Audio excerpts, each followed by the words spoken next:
Mobil Toyota Land Cruiser 300 milik owner rumah makan Palubasa Serigala terlibat kecelakaan dengan truk kontainer di Jalan Tol Layang Makassar pada Rabu 25 September 2024 menjadi perhatian.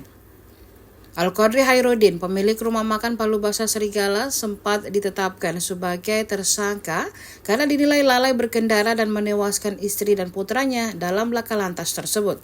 Al-Qadri mengendarai Toyota Land Cruiser 300 dengan kecepatan tinggi, yaitu sekitar 127,3 km per jam yang melebihi aturan kecepatan normal di jalan tol, yakni 60 hingga 80 km per jam. Dikutip dari laman resmi Toyota, Land Cruiser 300 hanya membutuhkan waktu 9,5 detik untuk sprint dari 0 hingga 100 km per jam. Land Cruiser yang dikendarai korban merupakan mobil tipe baru Land Cruiser 300 dengan harga mulai dari 2,7 miliar rupiah. Mobil mewah tersebut dilengkapi dengan berbagai fitur keamanan canggih untuk memastikan keselamatan pengemudi dan penumpangnya.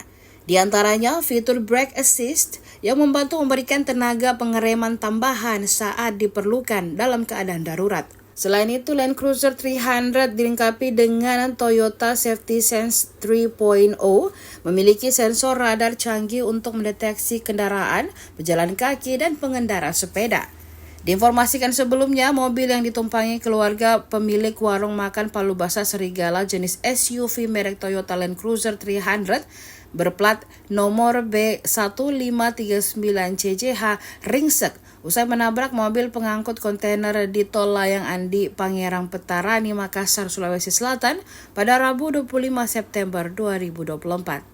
Download Tribun X sekarang, menghadirkan lokal menjadi Indonesia.